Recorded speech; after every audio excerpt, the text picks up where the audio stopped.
Mo mú ètò obìnrin rere wá sí etí ìgbọ́ yín láti ilé-iṣẹ́ Message of Salvation Women Ministry Ìlọrin, Kwara State, Nigeria. Orúkọ ẹni tí ó ń bá yín sọ̀rọ̀ ni Florence aya Àjàgbé. Ẹ jẹ́ kí a gbàdúrà. Ọlọ́run ayérayé, ran ìdílé ẹnì kọ̀ọ̀kan wa lọ́wọ́. Ràn wá lọ́wọ́ ká lè gbé ìgbé ayé tí ó wu ẹ̀yin Ọlọ́run ní orúkọ Jésù Olúwa wa. Àmín. Lábẹ́ ètò yìí, ètò obìnrin rere, èdè àìyedè nínú ìgbéyàwó ni a fẹ́ gbé yẹ̀wò. Ọlọ́run yóò ran ẹnìkọ̀ọ̀kan wa lọ́wọ́. Èdè àìyedè, gẹ́gẹ́ bí a ṣe mọ̀, kì í ṣe nǹkan tuntun.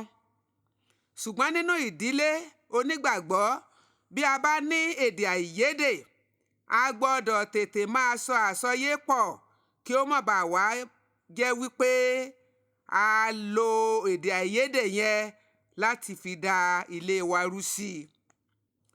Pẹ̀lú àkíyèsí, ìbínú àti ìjà òun ló máa ń jẹyọ nínú èdè àìyedè. Ibi púpọ̀ sì ni èdè àìyedè máa ń mú wá. Ìyẹn ni wípé wàhálà púpọ̀ ó máa ń wà nínú èdè àìyedè. Ìwé Jákọ́bù orí 1 ẹsẹ̀ 19 wípé kí a yára láti gbọ́, kí a lọ́ra láti fọhùn, kí a lọ́ra láti bínú. Ẹsẹ̀ 20 wá wípé nítorí ìbínú ènìyàn kì í ṣiṣẹ́ òdodo Ọlọ́run. Ìbínú ènìyàn kì í ṣe iṣẹ́ òdodo Ọlọ́run. Ọ̀rọ̀ ńlá ni eléyìí jẹ́.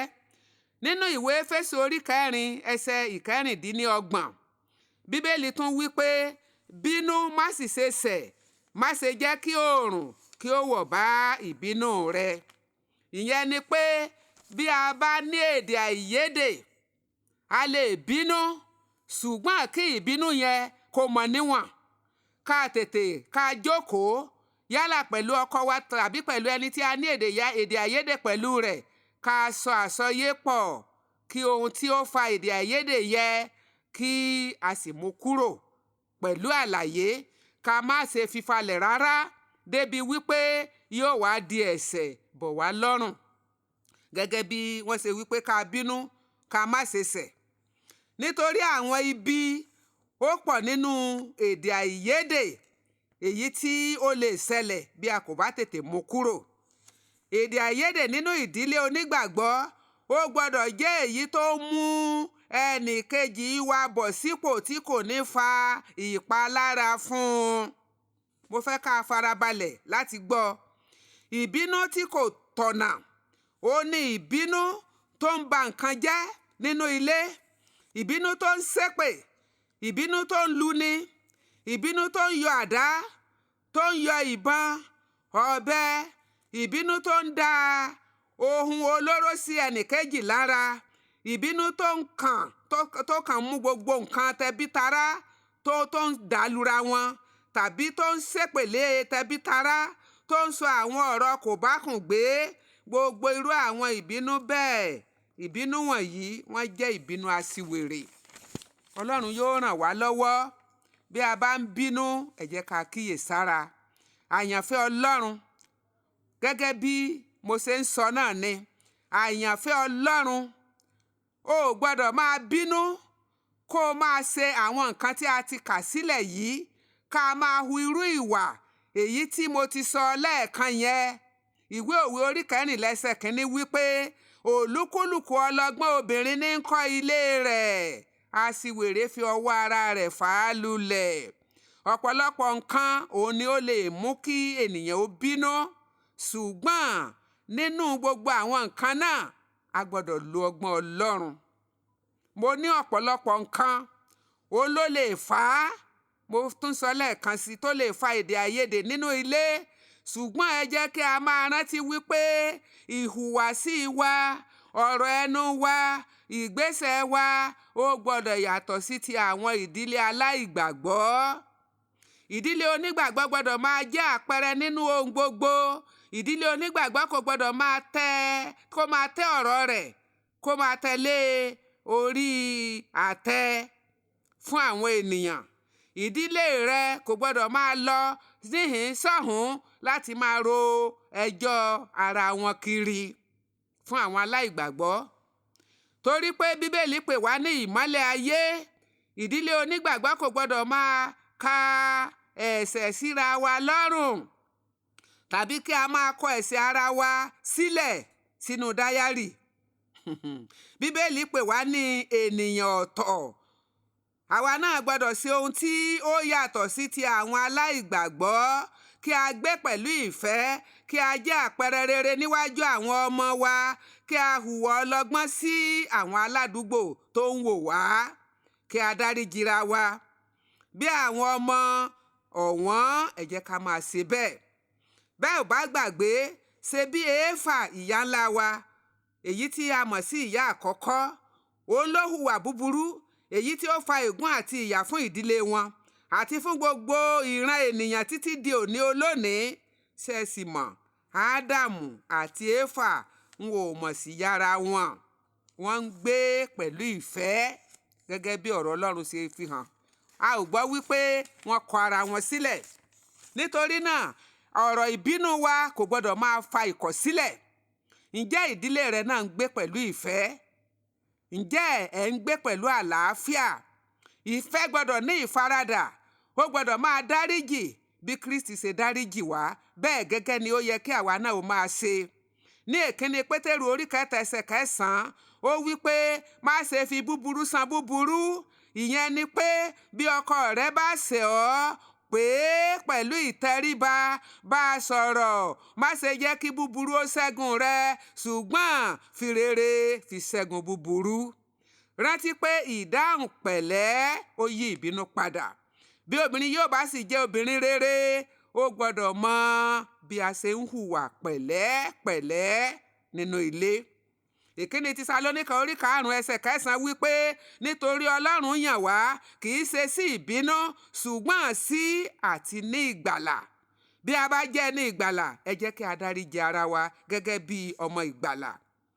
Àti ní ìparí, arábìnrin, mo mọ̀ wípé lóòótọ́ ìbínú lè wà ní ìgbà mìíràn, ṣùgbọ́n gẹ́gẹ́ bí ẹni ọ̀wọ́n, ẹ jẹ́ kí a dáríjì àwọn ọkọ wa. Àwọn mìíràn wọn á kó ẹrù wọn jáde kúrò nínú ilé ọkọ nítorí pé wọ́n ń bínú. Rántí ẹsẹ̀ ọ̀rọ̀ Ọlọ́run tí ó wí pé bínú, má sì ṣe ṣẹ̀, má ṣe jẹ́ kí oòrùn kí ó wọ̀ bá ìbínú rẹ. Àwọn mìíràn ronú wípé ọ̀rọ̀ kan ti le tayọ wípé àwọn ò dáríjì. Bẹ́ẹ̀ ni kò sí ohun tí a lè ṣe tí ò yẹ ká lè dáríjì ara wa. Nítorí náà dáríjì ọkọ rẹ. Ẹ̀yin ọkọ wa náà ẹ dáríjì wá. Ẹ jẹ́ ká dáríjì àwọn ọmọ wa. Nígbà tá a bá ń bínú, ẹ jẹ́ ká bímọ níwọ̀n. Ìbínú wa ẹ jẹ́ kí ó jẹ́ ìbínú tí yóò mú àtúnṣe bá ìdílé wa, kì í ṣe èyí tí yóò pa ìdílé wa lára. Àwọn mìíràn àtilẹ̀ bínú débi wípé wọ́n á wá lọ gbé àdá, wọ́n ò máa fi sa ẹnìkejì wọn. Eléyìí jẹ́ ìbínú apànìyàn, ìbínú aṣiwèrè. Ẹ má ṣe jẹ́ kí a bí irú ìbínú bẹ́ẹ̀. Ọlọ́run yóò ran ìwọ àti èmi lọ́wọ́. Nítorí náà, mo fẹ́ béèrè ìbéèrè kan lọ́wọ́ rẹ, èyí tí ó lè ran ìdílé rẹ lọ́wọ́. Yálà ìbínú ń bẹ lọ́ọ̀dẹ yín, yálà èdè àìyedè wà tàbí kò sí. Bí a bá lo àwọn ìbéèrè wọ̀nyí tí a sì lò lọ́ọ̀dẹ wa, yóò ran ìdílé wa lọ́wọ́. Ìbéèrè àkọ́kọ́, ọjọ́ wo ló ti fi ọwọ́ kọ́ ọwọ́ ọkọ rẹ? Kó o fi ọwọ́ rẹ kó o fi kọ́ ọwọ́ ọkọ rẹ. Ìbá ṣe lọ́ọ̀dẹ̀, ó ṣe pàtàkì ṣe bẹ́ẹ̀. Ohun kejì, ọjọ́ wo ló ti fi ẹ̀gbẹ́kẹ̀gbẹ́ bá rìn pọ̀? Ǹjẹ́ ẹ máa ń fi ẹ̀gbẹ́kẹ̀gbẹ́ bára yín rìn pọ̀? Nígbà tí ọkọ ẹlòmíràn bá fẹ́ jáde, á ní wò ó bá mi lójú ọ̀nà, ó ti lọ nìyẹn. Ó wá sáré ò ní bá mọ́. Kódà tí ẹ bá débi tí wọ́n ti ń ṣe ayẹyẹ, ọkọ ẹlòmíràn ò ní fẹ́ kí ìyàwó rẹ̀ ó jókòó tì í. Bó bá jẹ́ pé ìwọ náà ò mọ rìn dáadáa, ìwọ náà rìn dáadáa kó o dùn ún wò. Ó ṣe pàtàkì kóbìnrin ó ṣe dáadáa. Nítorí náà, fi ẹ̀gbẹ́kẹ̀gbẹ́ bá ọkọ rẹ rìn pọ̀. Bó bá wá jẹ́ pé kò fẹ́ bẹ́ẹ̀, béèrè tó fà á kí ìwọ náà ṣe àtúnṣe. Ohun kẹta, ìgbà wo ló ti jókòó lórí ẹsẹ̀ ọkọ rẹ gbẹ̀yìn? Ó ṣe pàtàkì ká máa jókòó lórí ẹsẹ̀ ọkọ wa o. Olólùfẹ́ rẹ nìyẹn. Olólùfẹ́ rẹ jókòó lórí ẹsẹ̀ rẹ̀. Ó dára púpọ̀ láti ṣe bẹ́ẹ̀. Ohun kẹrin, ǹjẹ́ ìwọ máa ń wo ọkọ rẹ lójú pẹ̀lú ẹ̀rín? Kó o wo ọkọ rẹ lójú kó o rẹ́rìn músẹ́. Ó ṣe pàtàkì, inú ọkọ rẹ náà yóò dùn kì í ṣe gbogbo ìgbà náà ni wọ́n ń pòṣé lé ọkọ lórí, ni wọ́n ń bú ọkọ, ni wọ́n ń sọ̀rọ̀ òdì sí ọkọ, ni wọ́n ń sọ̀rọ̀ kòbákùngbé. má ṣe bẹ́ẹ̀ mọ́. rẹ́rìn sí ọkọ rẹ lọ́ọ̀dẹ̀. Ọlọ́run yóò ràn wá lọ́wọ́. Ohun karùn-ún, ǹjẹ́ orin ìrìn àràmàǹdà, ìrìn tó ń mọ́kọ lórí yá níwájú ọkọ rẹ lẹ́ẹ̀kọ̀ọ̀kan. ẹ̀kọ̀ọ̀kan náà nìyẹn ó mọ wáyé nígbà tó bá rí i pé kò síṣẹ́ ní kankan tẹ́ ẹ fẹ́ ṣe, ẹ sáà fẹ́ para yín lẹ́rìn, ẹ fẹ́ múnú ara yín dùn. ìwọ sáà dìde kó wá rìn níwájú rẹ̀, kó yan, kó rẹ́rìn, kí wọn náà ṣe first lady nínú ọ̀dẹ̀dẹ̀ rẹ̀. inú rẹ̀ yóò dùn sí ọ. ayọ̀, bá a ṣe ń gbé pẹ̀lú ayọ̀ nìyẹn. nírú àkókò bí èyí, gbé ìgbésẹ̀ márààrún yìí, ayọ̀ yóò sì jẹ́ tirẹ̀ ní orúkọ Jésù. pàápàá jùlọ nírú àkókò tí wọ́n ní kó nílé ó máa gbélé. gbogbo àkókò tá à ń lò pẹ̀lú ara wa, ẹ jẹ́ ká lò ó láti fi ṣètò ìdílé wa kó lárinrin nítorí àwọn ọmọ wa, ká múnú wọn dùn. inú àwọn ọmọ yìí dùn nígbà tí bàbá àti ìyá bá ń jà lọ́dẹ̀. ẹ dáríjì ara yín, ẹ gba ìfẹ́ láàyè láàrin ara yín. bí ọkọ bá ti yapa, ẹ ṣe àtúnṣe láàrin ara yín, yóò sì dára fún yín. bí aya náà ló bá sì yapa, ẹ ṣe àtúnṣe. àwọn ẹgbẹ́ akọrin ní ìjọ ẹ̀kọ́ àkínní Táíwò Road nílùú Ìlọrin, olórin ńlá ni wọ́n ní orin kan, wọ́n ní sẹ̀mí ń bí ọ́ lóògùn ọ̀rẹ́ o, ẹ̀mí ìdáríjì ló yọ ọmọ Ọlọ́run.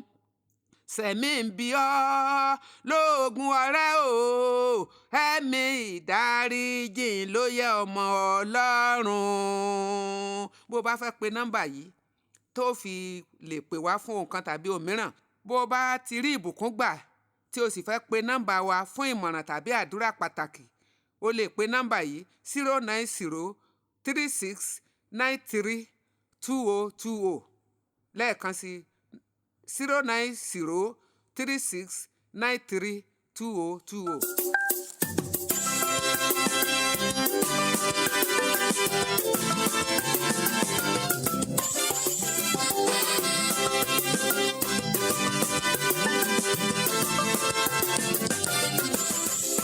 Obìnrin rere ni àwa, obìnrin rere ni àwa, à ń tọ́jú ọkọ wa, à ń tọ́jú ọmọ wa o. Obìnrin rere ni àwa, obìnrin rere ni àwa, obìnrin rere ni àwa, à ń